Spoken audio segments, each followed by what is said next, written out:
Hey, Nickie Brown here. No matter where you are and no matter what part of the world you are in, I hope that you are having a great day, good afternoon, and amazing evening. Today, I wanted to talk about getting along with one another, and more specifically on a professional level. So, whether that be with your coworkers, um, who would also be considered your peers, or those in leadership. Um, how can you get along to serve the best interest of the business or to remain professional so that everyone succeeds, right? And one of the first things that I want to point out is that majority of us only consider ourselves as individuals, right? There's nothing wrong with that, but we've been conditioned to think as individuals. Instead of how our ancestors, our ancient ancestors, considered the entire collective. So now we're in a space of, self preservation. Um, Majority of the time, when you see most people, they're looking down at their cell phones. Um, they're not paying attention to other people. Somebody could be sick, somebody could be homeless. They'll just walk right past the person as if they don't see them. I remember when I was in college, there was a painting, and there was a guy, a young boy in the water drowning.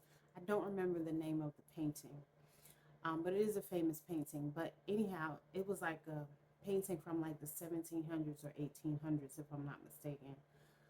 And everybody was just walking by, continuing their life, either walking by or they were in boats or ships on the water. But the point is, they weren't paying attention to the young man drowning in the water. And that's what we've become. Um, Most people, and again, this is not an attack on anybody, but this is kind of to point out some awareness, to make us aware that these are some of the things that we do. We don't pay attention to one another. And so that's my first suggestion. Pay attention to people, right?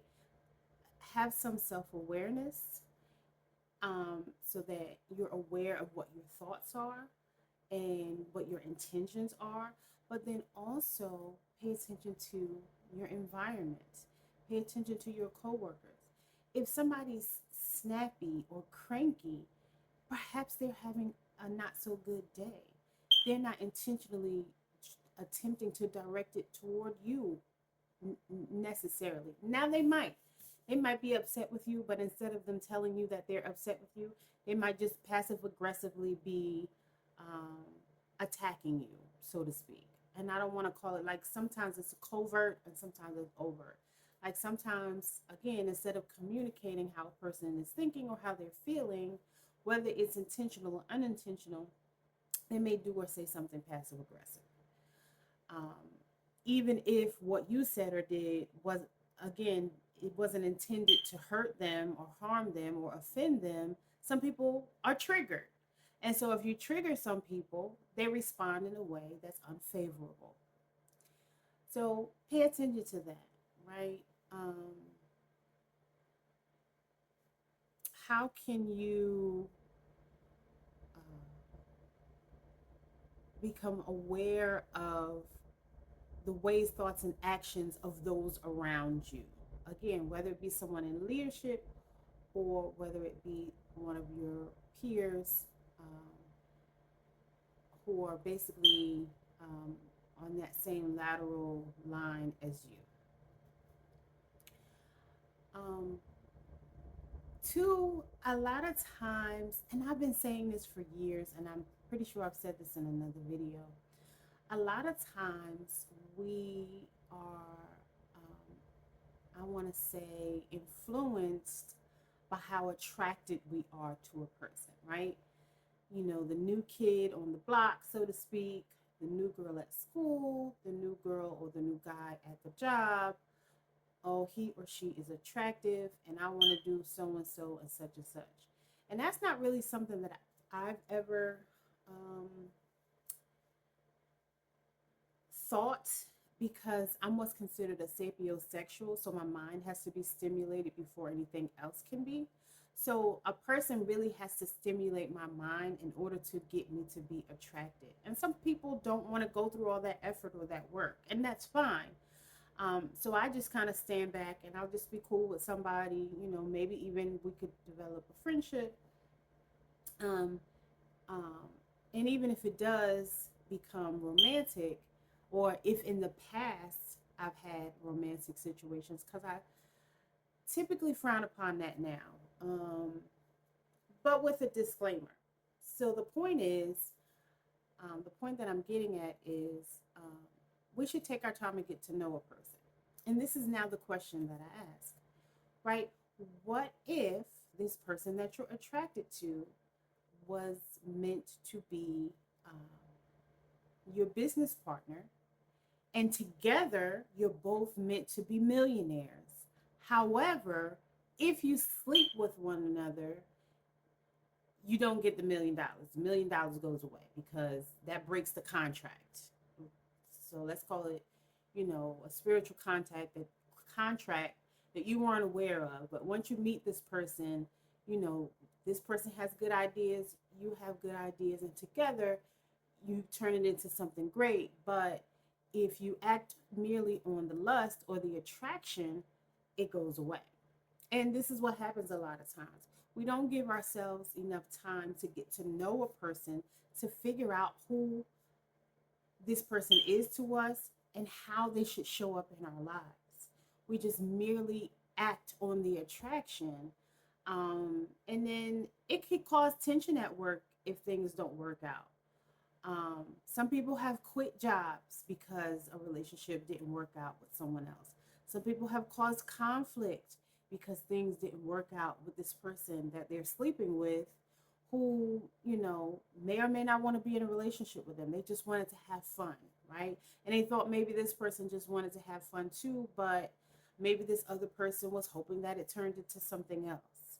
Um, a lot of times people think, oh, my so and so, you know, whether it be the P or the D, is so good that it's going to make this person boom, boom, boom, whatever, whatever. And it doesn't always turn out that way, right?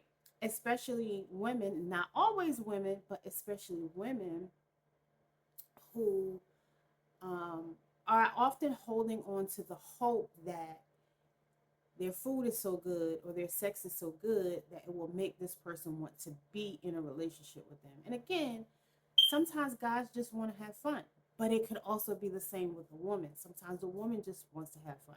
So this is not necessarily gender specific, but again, if the two people are merely operating um, on the attraction, whether it be a same-sex couple or a heterosexual couple, if they're just operating off the attraction, you never know what a person's supposed to be in your life. Because people, and I often refer to this poem, right? People come into your life for a season, a reason, or a lifetime. And sometimes people try to turn seasonal people into lifetime people, but the opposite could be true, that a person tries to turn a lifetime partner into a seasonal partner. Because maybe, again, even if whether it's romantic or if it's a business relationship, this lifetime partnership could be negated or cease to exist because of the attraction, right? Again, whether it's this is somebody who is considered your peer on the same level as you, or this is someone who is in leadership and has a position that is one, two, three steps above you, right? Um, you know, every situation is different. Excuse me. Another way that we can be successful on a professional level is with teamwork.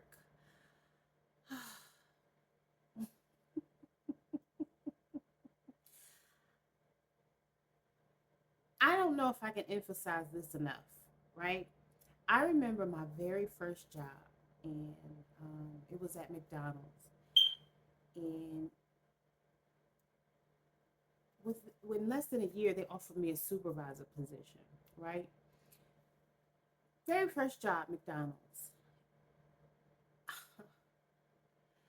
I cannot tell you how many times I worked morning shift. I started at 5 o'clock in the morning, and at the time, I did not have a car, so I would have to walk from my house in the dark at dark 30, right in the morning, to make it to McDonald's. So like 4:30 in the morning, I'm walking to McDonald's because the buses didn't start running that early. So I had to walk to work to be there by 5 o'clock in the morning, and it was probably a good 25-30 minute walk, 20-30 minute walk, something like that, right? And this particular street that I walked down, there was a little host roll, along the way.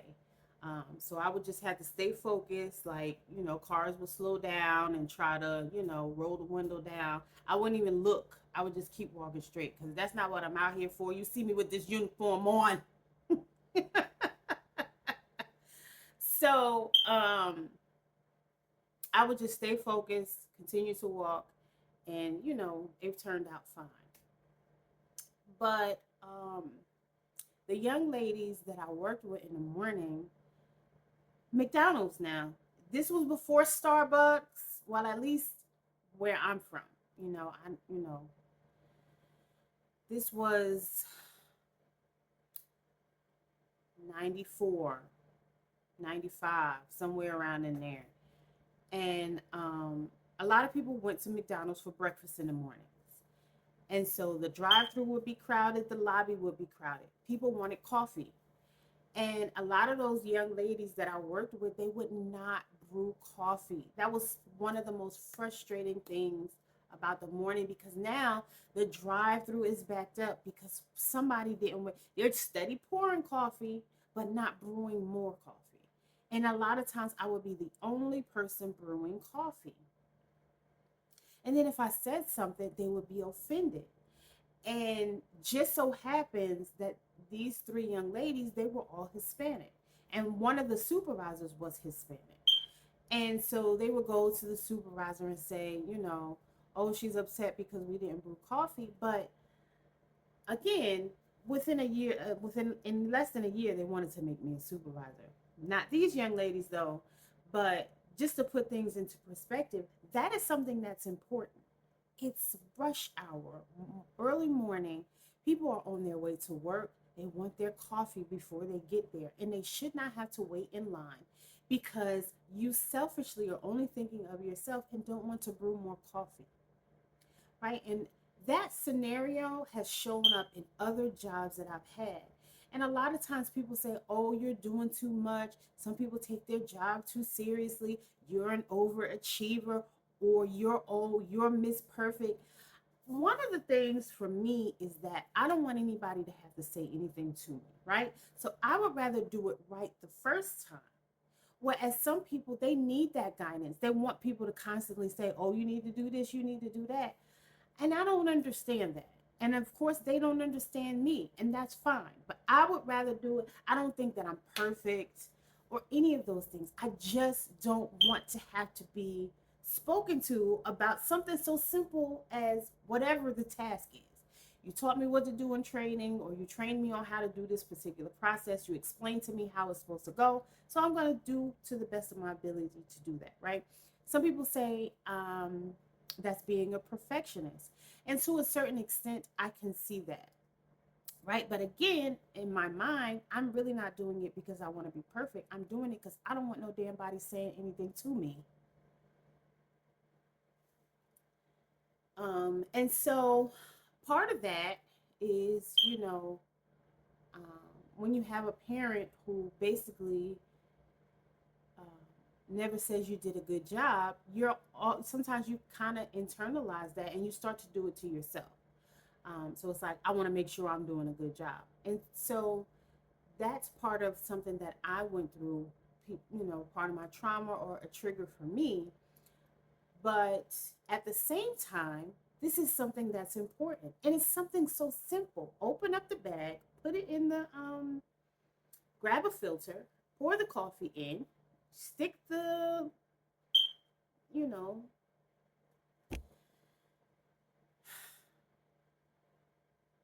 I don't know why I can't think of what that thing is called right now. But you stick it in the coffee machine and you press brew, right? Again, other jobs, certain tasks that I've had, some of the simplest tasks, people just don't want to do it. And then it falls back on somebody else. So if you work as a team, things go much smoother. No one will have to say anything to you about anything. But then you'll have people, because they see um, that maybe I'm doing a good job, or that someone else is doing a good job, it brings up animosity. It brings up jealousy. So then they'll start to tell little lies. Oh, you don't know how to talk to people, or you're not working. They'll project onto you what they're actually doing, right? The person who's guilty um, is projecting their ways, thoughts, and actions onto the person who's not guilty, and so that happens too. But again, in from my perspective, if you work as a team, the whole entire business can be successful, right? Also, number four is if you use people's strengths, right? Everybody has a strength and a weakness, but don't use those strengths and weaknesses to a point where you're overworking someone, right? So, um, let's say, I start a business and I'm good at the creative ideas, the creative aspects of the business. And my coworker or someone that I hire is good at accounting and record keeping. Um, then you may have someone else who's good at, say, writing. Although writing could be considered creative, but just for the sake of example, I'm using writing, right? You may have someone else who's good at editing, because we're in an age of social media, so we might want to advertise on social media. So you'll have someone who can go on their phone and edit a video in 5 minutes, boom, boom, boom, get it ready. And it's on TikTok, Instagram, Pinterest, and whatever other, platforms you can think of, within 5 minutes. Whereas if I was trying to do it, it might take me 2 days. Right, to post the same information. But my point is, we all have strengths and weaknesses. And so instead of being jealous of someone else's strengths, why not utilize that person to make the whole collective better? Because again, it's not about the individual, it is about the collective, right? It's about everybody on the team working as a team to make the processes and procedures of this business run smoother and better, right? That is the professional way to do things. To do your best, right? Do it to the best of your ability so that you don't have to repeat it, instead of slacking, knowing that somebody may say something to you and they may not. Because um, sometimes people just, as long as you got it done, they don't care. They don't say anything. Um, but then there are some people who want a certain aesthetic, or they want a certain outcome.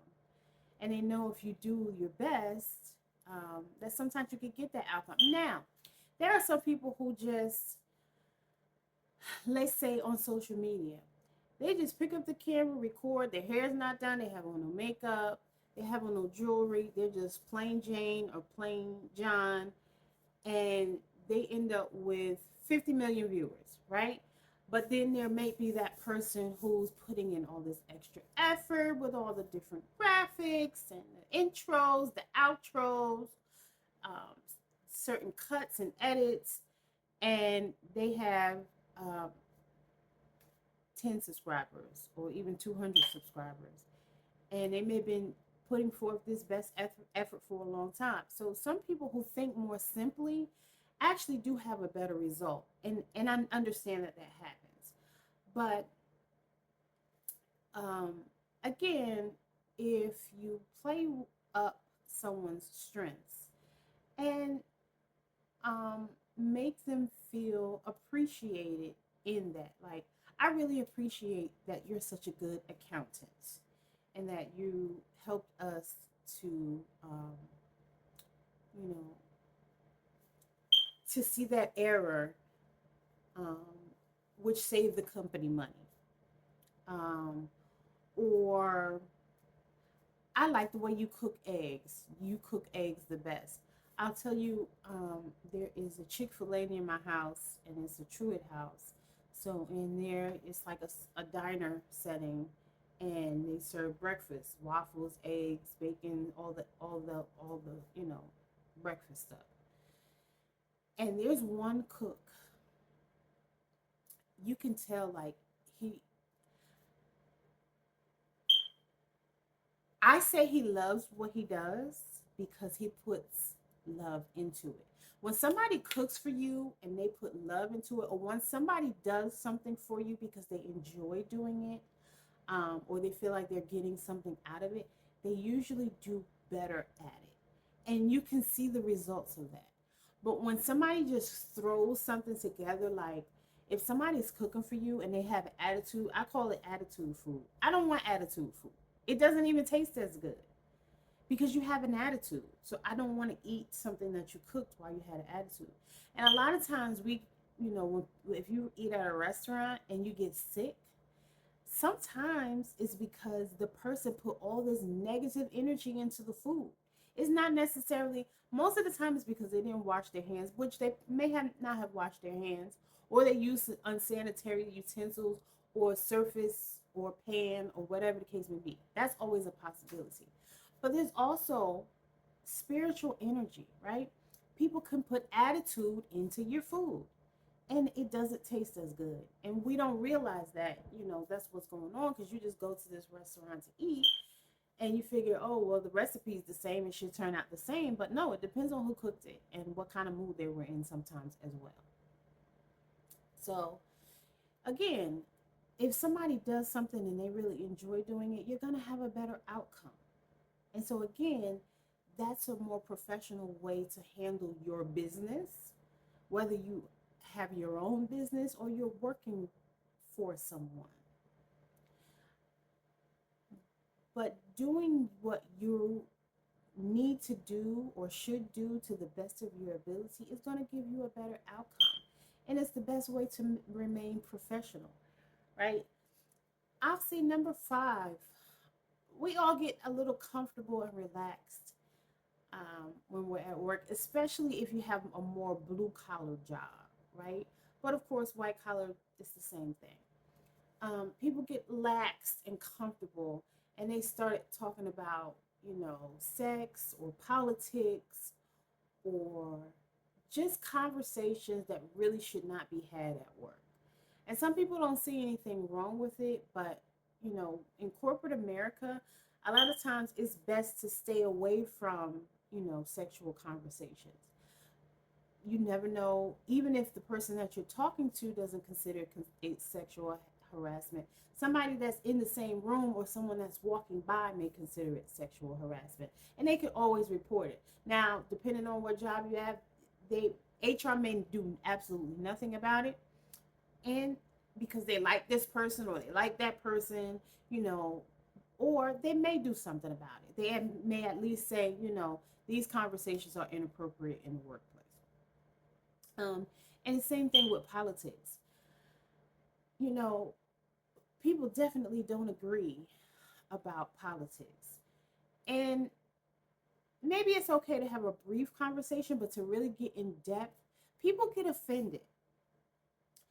And, they say negative things, and it can really turn, in a different direction when you have these types of conversations.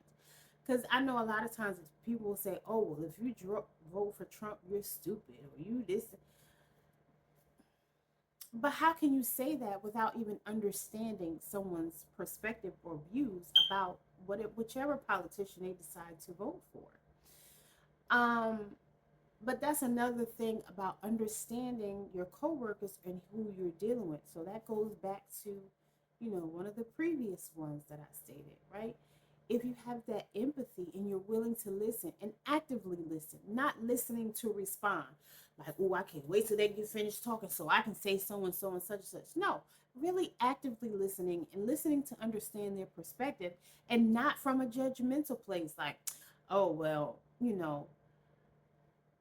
that's just stupid. because I disagree. People can agree to disagree.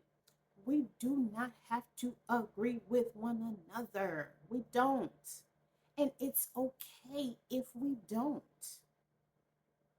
right? Just remain professional. If you disagree, you can say that, or you can just, you know, keep it to yourself because everything doesn't need to be said. That's another thing, right? Everything does not need to be said.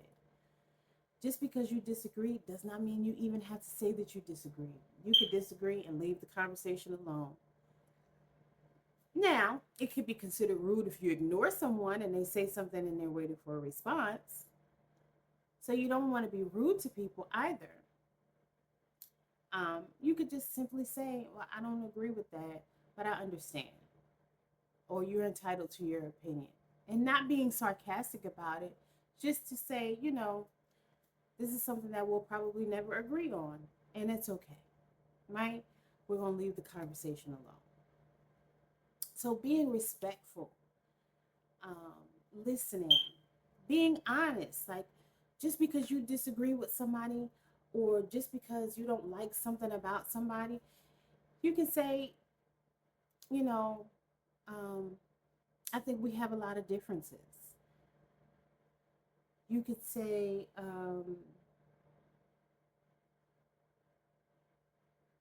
I don't know. You could. I remember I had this young lady, and we were vending, right? We were at a vending event, and I'm an Aquarius. She's a Scorpio, and she said to me, "I don't want to be your friend because you're an Aquarius, and Aquarians have a tendency to tell the truth, and I don't always want to hear the truth."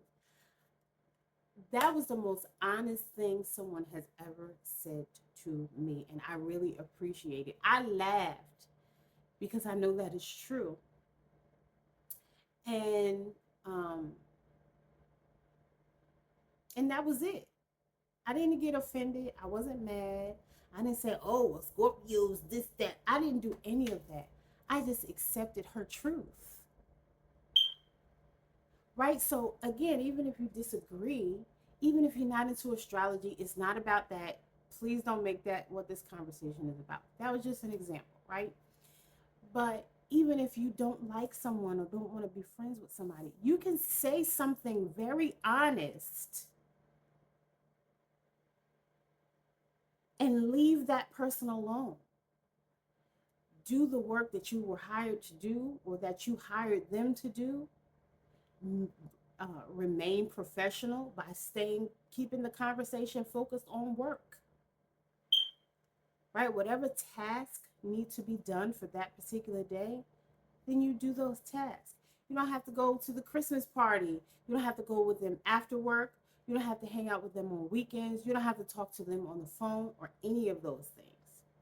If they do well and you want to reward that person or congratulate that person, simply do so. If you don't, then don't. Right? But these are some of the best ways I can think of to remain professional. If you have more ideas that you would like to share, please comment below. And don't forget to like, share, and subscribe. As always, love y'all.